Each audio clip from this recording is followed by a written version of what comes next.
તો વિચારો તમે કે સૌથી પહેલી શરૂઆત શું કરી. તો હું તમને એમ પૂછું કે યુરોપિયનોના, પોર્ટુગીઝોના, એ લોકોના તાત્કાલિક ધોરણે જીવના જોખમમાં મૂકીને આટલી બધી તકલીફ લઈને એ લોકોના રસ્તો કેમ શોધવો પડ્યો, આવો એક પ્રશ્ન પૂછું. ધારો કે સ્ટેટમેન્ટમાં, તો સ્ટેટમેન્ટમાં એક સ્ટેટમેન્ટ એવું આવે કે મિડલમેન, બીજું સ્ટેટમેન્ટ એવું આવે કે મિડલમેન હતા એ હેવી ટેક્સેશન અને એમની મોનોપોલી. હવે માનો કે એમને પેપરની જરૂર હોય, માનો કે એમને મરી મસાલાની જરૂર હોય, એમને ના આપવા હોય તો ના આપે.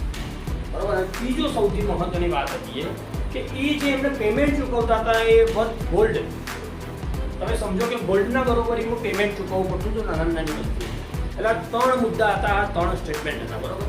આ 3 સ્ટેટમેન્ટના લીધે તાત્કાલિક ધોરણે જીવના જોખમમાં મૂકીને પણ આ કામ કરવું પડશે. એની જે કહેવાય ને આખું એનું જવાબદારી કોઈ રાજાએ સૌથી પહેલા સ્વીકારી હોય તો એ રાજા હતા ક્વીન્સ એન્ડ. પહેલા તમને થોડો એ લોકોનો ઇતિહાસ કહી દો. યુરોપની અંદર હતો ક્રિશ્ચિયન ધર્મ.